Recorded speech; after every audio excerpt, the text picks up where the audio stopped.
Welcome to Chris Strub Unmuted. I'm Chris Strub, and today we're talking about the 7 American cities that you should visit. If you're looking to build the Great American Road Trip, oh my gosh, that drive to Portland, when you talk about the Oregon Trail and making that drive along, the Willamette Valley out there, most beautiful drive in America.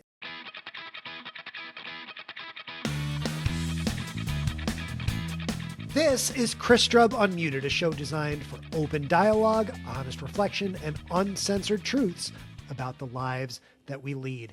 In today's episode, we continue our Season 7 series of Top 7s with a list of 7 American cities that I would strongly recommend you visit. The top 7 American cities to go plan a vacation to, go take a trip. And if you're new here, again, my name is Chris Strub. Thanks for tuning in. Thanks for watching. Thanks for listening. Hopefully, if you enjoy the content in this episode, you do me a favor and click that subscribe button. You can click the like button if you're watching on YouTube.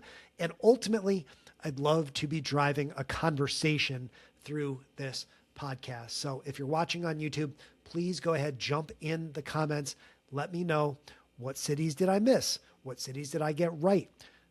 No two people, if you ask them this question, are going to answer it the same way. So I thought it would be fun for me to take a shot at what are my 7 cities that if you told me, Chris, we're going to take 7 brief vacations next year, where are we going? Here we go. I got my list for you. So let me know what I got wrong, what I got right, and what you think the top 7 cities in America to visit are. Maybe I missed one. Maybe it's a place I haven't been to before and would love to check it out myself in the near future, because you know I will. If you know anything about me, you know that my journey as a creator pretty much starts in the summer of 2015 when I visited 50 states. Can I get it in focus there? Can I get it in focus there? Can I get it? No. Okay. Nah. What if I just put it in front of my face like that? 50 states, 100 days, the book. That's a picture that I took there in South Dakota. And, pardon me, not South Dakota. I took this photo in North Dakota. This is from North Dakota. How dare I make that mistake? Dickinson, North Dakota. And a couple years later, I took another road trip, 25 states in 38 days with the Salvation Army USA. I am the creator of the phrase road trip marketing. And if you're looking to maybe try some road trip marketing in 2027 sometime, hey, I'm your guy. Let's go. I got a cute dog and a faster car now too. So would love to bring both of them along on a crazy journey. I also recently finished my 50 states half marathon journey, my personal journey, with doing that concluded in the spring of 2025 when I ran out in Maui. And I took plenty of random flights to places like Manhattan, Kansas, see my Bill Snyder half marathon medal from a few years ago. So that's a bit of where I'm coming from. I've been all over the place, done a bunch of other smaller road trips along the way, and have more random travel, a lot of solo travel experiences in my brain than I can, keep track of. So I could probably do 100 episodes on travel experiences randomly around the US. It's going to look and sound better zipped up in a neatly organized episode like this. The 7 places that you should go visit across the United States before you die. Let's get going. Any conversation of where you should go visit in the United States should start with actually where I am right now, Greenville, South Carolina. Okay. Wouldn't be fair to write out a list like this without starting it with the place that I chose to move to back in 2014. So how did I get here? Summer of 2014, I took the first of many crazy road trips in my life. 48 states in 90 days. I had never heard of Greenville, South Carolina before I started planning this trip. I've told this story before, but Greenville actually wasn't even on my planned itinerary of cities that I was passing through. I was in Columbia, South Carolina. There was a line of thunderstorms rolling through, and I said, let me GTFO and go quickly check out this place called Greenville in the afternoon. And so I did. And even with a limited experience in Greenville, which did not even include Falls Park and the Liberty Bridge, by the way, I was in the west end of Greenville before the apartment building that I ended up moving to was even built. Still fell in love with everything about Greenville. It has this unique attraction to it, the energy here, the friendly people, the food, the weather, the layout of the topography and the geography here in the mountains, but you've got rivers and stuff passing through. You got the Swamp Rabbit Trail. We've got all of the great restaurants that I just talked about in the last episode, 7 best places to eat in Greenville, South Carolina. I did an entire separate episode on all of the different things that I love about Greenville. So I'm not going to dive too deep into it, but please know, yes, if you're drafting places to go, the 101 should be Greenville, South Carolina. And I can tell you that based on having been to pretty much every other popular top ticket destination that you'll see on these big lists from Today Show, CNN, whoever might be, writing, whatever magazine you might be reading, right? The list, my list, starts with Greenville, South Carolina. And I'm telling you that because I bought a house here. I didn't have family here. I didn't even have a job here, right? I had no real connections to Greenville other than what I experienced in that first adventure here. And it drew me to stay here permanently. And I have no regrets, to the level that last spring, I finally bought a house out here in Malden, which is, if you're familiar with Greenville, just a few minutes outside of downtown Greenville proper. So number 1 on the list, I don't think it's any shock to anyone who knows me. It's Greenville, South Carolina, and it's not close. Plan a trip here. If you want to know more about the specifics of Greenville, there's a couple other episodes you can check out from Chris Strub Unmuted already. We'll do plenty more Greenville content in the seasons to come, so make sure you're subscribed. Greenville. The answer, if you just want a list of 1, it's Greenville, South Carolina. Hashtag, yeah, that Greenville. All right. We're past Greenville on the list. Let's get into my favorite vacation destinations as someone who lives in Greenville. The list starts with New Orleans. Okay. If you've been to New Orleans, you know. If you haven't been to New Orleans, you'll know as soon as you walk into, the downtown area, especially the French Quarter. There is nowhere else in America like New Orleans in a good way. There is such a beautiful culture all around New Orleans, from the music that's playing on every single street to the food that's available block after block after block. There's great restaurants, the bar scene. There's professional sports teams down there like the Pelicans and the Saints. So, and that, the people of New Orleans have such a great passion for their athletics. And there is so much deep-rooted culture all through the great, great city of New Orleans. I love going to New Orleans. I've been there more than 10 times. I love flying in there. I love driving down there. Hell, I even took the Amtrak down there once. That should be a podcast of its own also, taking the Amtrak in the middle of the night from Greenville to New Orleans on the Crescent train. So however you might choose to get there, let's take a moment and just appreciate how wonderful the city of New Orleans is. I can't get enough. I love it. Go get yourself some gumbo. Go listen to some live music. If you like having an adult beverage or two, you couldn't possibly find a better city to spend some time in. Even if you don't drink, you'll still absolutely love your time there. Just, if you don't drink, just avoid Bourbon Street. Or if you're my age or older, maybe also avoid Bourbon Street. Like I'm reaching Unk status now. And don't get me wrong, I'll still go walk through Bourbon Street when I go to New Orleans, but I recognize that my Bourbon Street days are mostly behind me at this point. But man, if you're a college student, you're in your 20s, you're even your early 30s, go. If you haven't lived the New Orleans experience, the French Quarter experience.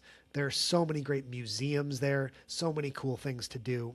Just walk around town if you're able to walk and breathe it in.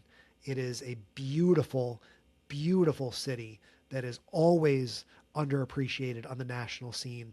And I will forever show my appreciation to the people of New Orleans, the culture down there, the food, the music, the booze, just everything about New Orleans is gorgeous. It's wonderful. So shout out to New Orleans, and I'll be back there again soon. I'll be there in November of this year, and hopefully many more times after that. All right, next on Chris Strub's list, top 7 places to go visit in the United States. Oh, am I wearing a Maui shirt? I am. Why? Because Maui is on my list. I was out in Maui for the first and only time I've been there, like I said, last spring. And gosh, Hawaiian culture, like I was just talking about with New Orleans, Hawaiian culture is just very much a thing of its own also. You can be particular about how you describe Hawaiian culture, and especially Hawaiians. You know, when you get out there and you talk to folks from Hawaii, there is a real distinction between Hawaiians and people who are from Hawaii. Not necessarily the same thing, but the one thing that they share is a love and appreciation for the atmosphere, the environment. You know, it being a self-contained set of islands like that, especially on Maui, you know, there is a really great respect and appreciation for the earth and for being environmentally sensitive. You know, especially I can speak mostly to my experience at the Maui Marathon. I ran the half marathon, of course, to complete my 50-state journey last spring. The race itself, look, I'm not going to sit here and tell you it's the greatest race I've ever run. I'd put it in, you know, the top 30 or 40% of races that I've done.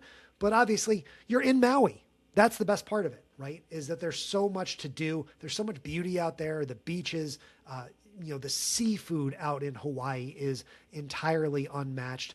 The race itself is cool. Go run it. Make a weekend of it if you are a runner. I would recommend it, you know, but live it up. Put on the special white mineral sunscreen that you can buy out there. I've got a little bit of it. I should go. You know what? I'm going to do this just for Max Brandstetter, right? I'll be right back. This is mineral sunscreen. So it's the middle of the summer here in South Carolina. You guys are probably familiar, at least I hope, with regular sunscreen, SPF 30, 50, whatever, however you want to wear it. This is SPF 30 mineral sunscreen, and hopefully this works and doesn't spray into my delicious Mango Fuego C4. But here's my forearm. If I spray a little bit of this on there, can you see it? Yeah, you can kind of see it. It's white. It's white. I don't know if the juice was worth a squeeze on this story time here, Max, but this is the level of seriousness with which people in Hawaii take their environmental impact. There is a whole separate, I didn't know about this till I got out to Hawaii, whole separate type of sunscreen that you are mandated to. I mean, no one's going to throw you in jail if you're wearing regular sunscreen, but this is what you can buy in Hawaii. I haven't seen it anywhere else ever, because this sunscreen, when it washes off, is much, much more environmentally friendly. So, of course, there are all sorts of fun things to do out in Maui. I actually preferred Maui to Waikiki. So if you're looking for somewhere to go in Hawaii, head on out to Maui. It's a wonderful, wonderful place with lots of cool places to explore, things to do.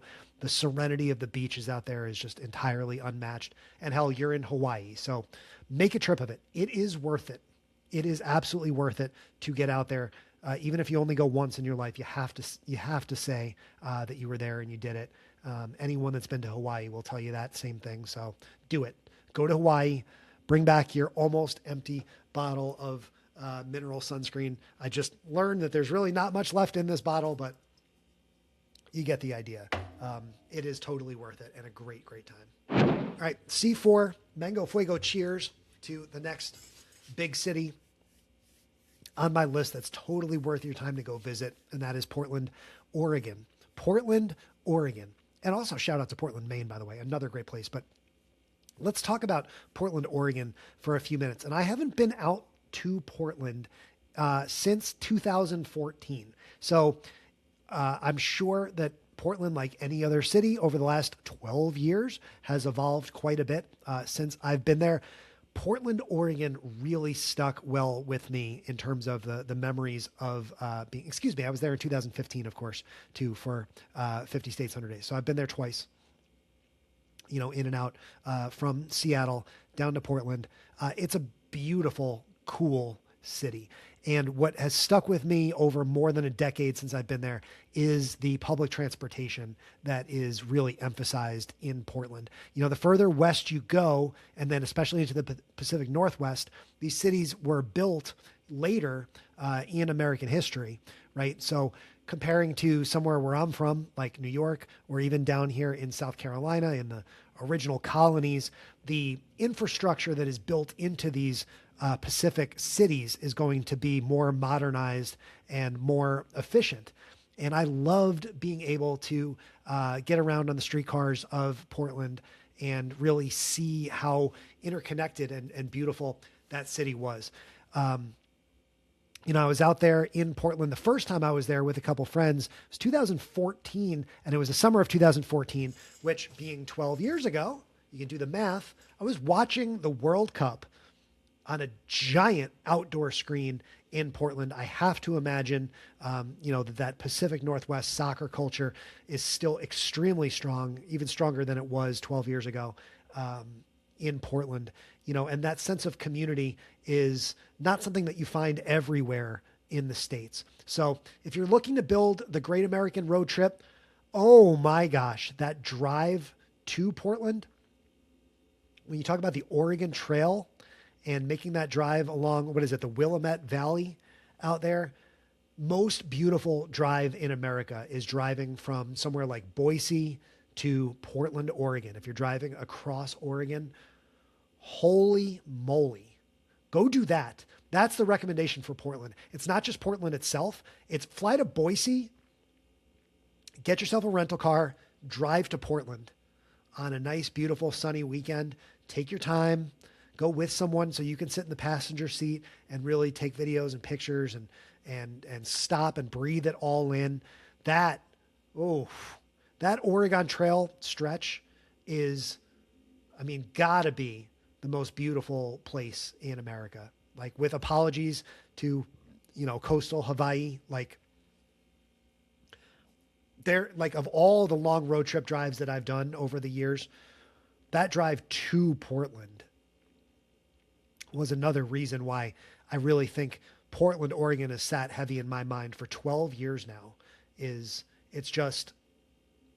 not just Portland, it's getting to Portland. And you have all of that time to think about, plan out how excited you are to actually get there. So shout out to the whole great state of Oregon, and especially that cornerstone and that heartbeat of Oregon out in Portland.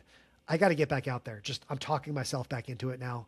Maybe there's a great half marathon or something out there. So Portland, 2027.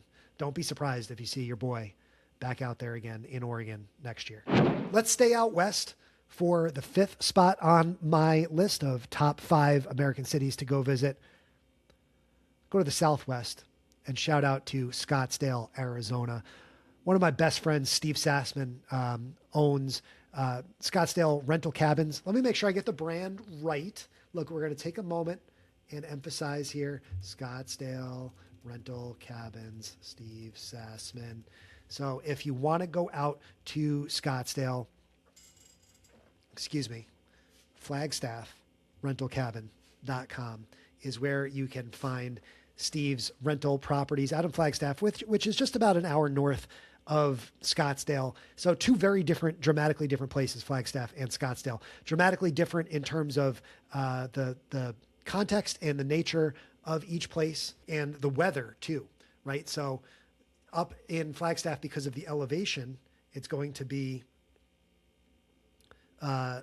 significantly colder usually up in Flagstaff. Beautiful difference between Scottsdale and Flagstaff is Scottsdale is more your college towny ASU, lots of, great restaurants and things around. It's going to be pretty hot out there all year round. Flagstaff is going to be sort of your vacation area up towards the Grand Canyon, of course, too. So my buddy Steve is the best resource to talk to about it. And if you're interested in booking a trip out to Flagstaff, you go to flagstaffrentalcabin.com and you can enjoy your experience in Flagstaff and Scottsdale. Next up on Chris Strub's list, top 7 places to visit in the United States. We're going to stay out west, down in the southwest portion of California. It's San Francisco. And if you haven't been to San Francisco, you got to go check it out. The cross-cultural sort of pieces that come together to make San Francisco so special are evident all across the downtown San Francisco area. It is a wonderful, wonderful place. I was out there most recently a couple years ago to run the San Francisco Half Marathon, which if you love big destination races, running across the Golden Gate Bridge was a very, very cool experience. I would say it was one of the only great parts of running the San Francisco Half Marathon, because you know that I'm not going to bullshit you here on Chris Strub Unmuted. So I think that race itself might not be the best race to go run, but you're in San Francisco, right? So it is a wonderful, wonderful place out there to go visit, go eat, go ride the streetcar. You know, there's really very few experiences that are as fun across the U.S. as taking the good old streetcar across San Francisco. Do like I did, grab a beer, jump off the streetcar, and then take it back to wherever you're staying. You know, it is a really, really cool place that I'd love to spend more time in is San Francisco. Obviously, one of the best cities in the U.S. Wouldn't surprise anyone to see a city like San Francisco on a top list like this. And would love to know, have you been to San Francisco? Like, what am I missing out in that San Francisco area beyond walking around? I also loved, by the way, if you're looking to travel on a budget, the hostel in San Francisco is a really great way to get out and meet people. In my first trip across the country, I stayed at the San Francisco hostel. I think it's one of the original hostels out there for that. What is it? Hosteling USA? Let's look that up too. San Francisco hostels. Yeah, as we look this up here, the HIUSA, the San Francisco Downtown Hostel, which is being restored through the spring of 2026. It's an awesome place to stay. It's an awesome place to stay. And I've been there, you know, every time I go out to San Francisco, we'll walk by there and check it out. But it's a great way to learn about activities, meet fellow travelers. Best hostel experience I've ever had was the San Francisco hostel. And I've stayed at a bunch of them around the U.S. So big shout out to San Francisco and everyone at the hosteling HIUSA, San Francisco Downtown. It's a great little place to stay and very highly recommended for some of my listeners, especially if you're in your, you know, early to mid 20s, you're looking to explore, maybe take a gap year. Dude, go fly or drive, take a road trip across the country, or go drive or fly into San Francisco. Go stay at the hostel for a few days and you'll create a core memory for yourself and with your buddies. It's a beautiful, beautiful place to spend some time. All right, last but certainly not least on Chris Strub's 7 top American cities to go visit. Huntington, New York, man. Huntington, New York. It's where your boy Chris Strub was born and raised, graduated from Huntington High School in 2003, and Huntington Village is worthy of a visit for sure. You know, everyone around the world knows and wants to go visit New York City. So maybe you're listening to this internationally. Maybe you're listening to this from Kansas City or St. Louis or, Boise, and you're looking to make your big trip to New York. You've never been to New York before. New York City is great, of course, right? And, there's 10 trillion million videos on YouTube about how to spend a weekend in New York and all the cool things you can do in New York. Do yourself a favor if you are spending a week in New York, take the LIRR from Penn Station. There is a branch of the train that goes straight to Huntington. It's the Huntington branch. It's dark Huntington blue on the board. Takes about an hour to take the train from New York City into Huntington and then go explore. You know, the Huntington station, which is actually technically where I'm from, is Huntington Station. The station itself is maybe a 10-minute Uber ride from Huntington Village. And Huntington Village is a hopping place with tons and tons of cool restaurants, different things to do around the village. You'll drive past my high school alma mater, Huntington High School, on your way down there. And so you can see some of the Chris Strub lore. You know, if 5 years from now this podcast really takes off, go pay a pilgrimage to Huntington, the birthplace of Chris Strub. First place I ever worked was the movie theater, the Shore 8 Theater in Huntington Village. Just a wonderful place all around in Huntington. So many great places to eat, so many little delis. Long Island culture, man. Go get yourself a bacon, egg, and cheese in Huntington Village. Go walk around for the day. It's especially beautiful during the holiday season. So maybe you're going to New York. A lot of people love to go to New York to go see the Rockettes or something like that in New York. You want a non sequitur thing to do while you're in New York City for a week. You know, you're taking your big family vacation from Lima, Ohio to New York City. Go take the train into Huntington Village for a day. Go enjoy yourself. There's plenty of places to get a great lunch, a great dinner, get drinks outside, inside. Go down to Huntington Bay, which is just a few minutes down the road. Take a walk around Heckscher Park. Much love to Huntington. Look, you can take the New Yorker out of New York, but you can never take New York out of the New Yorker. But just a reminder, I'm not from New York City. I'm from Long Island. I'm from Suffolk County. I'm from exit 49 on the LIE. I am from Huntington. I am from Huntington Station. I have much love forever for Huntington Village, for my Huntington Blue Devils, everything having to do with Huntington. It's a great, great place to go visit. So shout out to all my friends and family up on Long Island, especially in Huntington. I love you guys, and hopefully I'll be up there again soon myself. Okay, guys, that's a wrap. Let's recap real quick. Greenville, South Carolina, New Orleans, Maui, Portland, Oregon, Scottsdale/Flagstaff, Arizona, San Francisco, and yes, Huntington, New York, making the cut. The South Carolina kid, who's really a Long Island kid at heart, still showing love to the friends and fam back in Blue Devil country. There's so many great places to go explore around the United States. These 7 are just a starting point, but hey, if you really want to go crazy, take a look at either one of these books. Again, 50 States, 100 Days, the book, and or Fight for Good Tour, the book, my work as a National Red Kettle Ambassador with the Salvation Army USA. Read these books and find some great places to go explore, check out, maybe some great nonprofits along the way to go support while you're in town. Tell them Chris Strub sent you. And enjoy your trip. Travel safe, and let me know how it goes. Thanks for listening and watching. Chris Strub Unmuted. Support the show by clicking like and subscribe.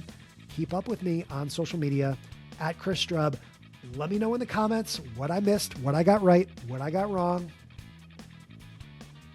And remember, we are all famous to a few people.